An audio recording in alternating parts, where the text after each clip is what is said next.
First of all, I want to welcome everybody here today. We finally got a day we don't have below zero and snow, and well, later on we'll have some blowing the wet snow. So hopefully everybody can get home safely tonight. So yeah, I'm just going to start out the meeting here, I guess, today.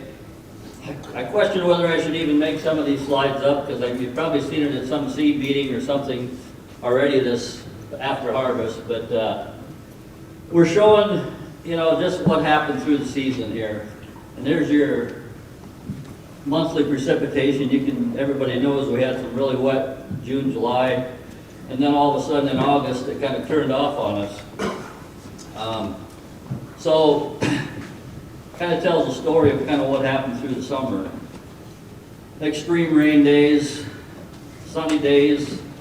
On these, the blue line is 2025 and the orange line is the 10-year average. So we did have a lot of extra sun, honestly. So at least seemed like we had a lot of hazy skies, and it's just kind of how the summer went. Warm nights, you can see we had above average in warm nights, and I think that was one of the contributors to our southern rust problem we had. And it actually probably held off some of the other diseases like tar spot and things like that. So I'm not going to spend a lot of time. I just wanted to kind of give an overview of what we had this last summer. I got a picture here. Planting conditions. Around Duncombe, I think we started on the 10th or so. Planting conditions were really good early on the season. This is a picture taken May 5th, planting no-till, and then it was just perfect soil conditions, and it went really well. Emergence, excellent emergence. You look at the corn there, it's just all nice and even, very, very nice emergence. Couldn't have asked for any better. Then we start get some weather events. This is, I think, May 17th, I think this was. We had a really strong wind, and the corn that was up just got sandblasted. There were some fields people were pretty concerned about. It all came back fine, but just one of the first events that hit us. Beans were slow to take off. It seems like this year the beans just didn't grow much at all for a while, and seems like the weeds did well. But the beans just were slow to get going. And this is a couple pictures from June 11th. This is up north by Britt, in that Elgona to Britt area. We had a hailstorm come through, and this customer had just finished spraying his post herbicide on, and the wind or the hail came through and just knocked everything down. It was a perfect looking stand, looking really nice, and then we had this in the same evening. June 22nd, as we progressed through, this is a cornfield. I think this is down by Harcourt area, doing some wide dropping. Corn looked really nice down in that area at that time. June 24th, I took this picture of a soybean plant. I've never seen anything like it before. And if you look at that plant, I'm not sure how we got this, because we normally have a cotyledon, and then you have your unifoliate, and then you have your trifoliates. Well, this plant, you can see there, where the unifoliate is, I got a trifoliate. And there were several plants out in that field this way. So I guess I just wanted to throw that in there. I'd never seen that before. I sent it to several seed guys, and really nobody had ever seen it before. I can't explain why we had it, but kind of an interesting bean plant. Progressing through to June 30th, we had nice soybeans coming on then, good branching. You can see the pictures there. We had good looking crop coming on. July 8th is the first signs of southern rust. I think the story is that kind of blew up in that big Texas storm around July 4th. And we started to see first signs of southern rust here shortly after that. And you can see just a couple of little spots on that corn leaf.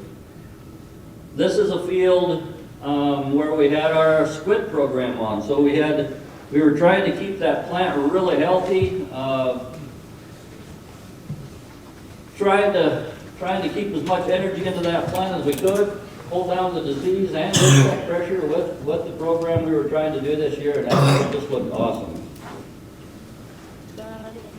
This is July 16th. This is a picture of some conventional corn, no insecticide, and the squid mix in the furrow. We had several things mixed together.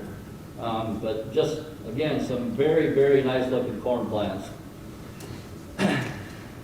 This particular slide I've got here shows some roots. This is a field just outside of town here where we had conventional hybrid versus a rootworm traded hybrid. And on your, let's see, on your left it'd be, where it's the conventional. Yeah. No, that would be the trade. And on the right would be the conventional. Excellent plant health. We didn't have any insecticide in this at all. And we just had some really nice looking plants coming again. And in July 18th, we were looking really good. Look at how deep green corn we had. But just looking forward to a really good growing season. July 21, same area. We're starting to see some rust coming through. This field is pretty clean yet, actually. I got another field. Our intern was out doing some scouting and found this on a field on July 28th. So the rust was down in the lower canopy, coming on pretty strong already. Let's get sections. July 30th, again, had these plants brought into the office, laid them out in the driveway. I just look at the deep green color. You had 2 and 3 years coming per plant. I think it did in 1 acre, measured out 17.5 feet, and counted like 53 years in 33 or 32,000 plants. So I just thought we were going to have a super yield potential coming on. Looked really good. Same things with the beans. We had nice branching on the beans. You can see there the top end. This is July 31st. The blossoms on the top were coming strong yet. Just had some excellent looking beans. And then this is a picture from August 14th. This is one of those fields where we had our program on. We were thinking we were doing really well. That again is in the lower canopy. The southern rust had just exploded. And that continued to go as we've learned out every 7 days it's reproducing. So if we didn't hit it back then, man, it was a big deal. By August 31st, it had moved up to more to the top end of that plant. And then September 15th, we see it through the entire plant. We still the corn looked awful good yet. And then, honestly, I was looking for a great fall, a great harvest, and in many cases it was less than what we anticipated it would be. So that's what our discussion is going to be today. What do we do? I mean, what can we do to maintain that yield through the entire season? Some of you guys had some really good yields, but I was disappointed. I thought we'd see more in the 270, 280 range, and we didn't see that much. It wasn't, in my opinion, it wasn't nearly as good as last year. And that's kind of what I hear across the board from this area. Any? Yep. Previous slide. Yep. That whole row of ears. See that one goofy looking one? I know it. Any thoughts? Well, I don't know why, Dave. Okay. That's a good question. I didn't know that. maybe some other experts in the room can tell me. I don't know, but Be a lot of things. yeah. What do this guy clicks?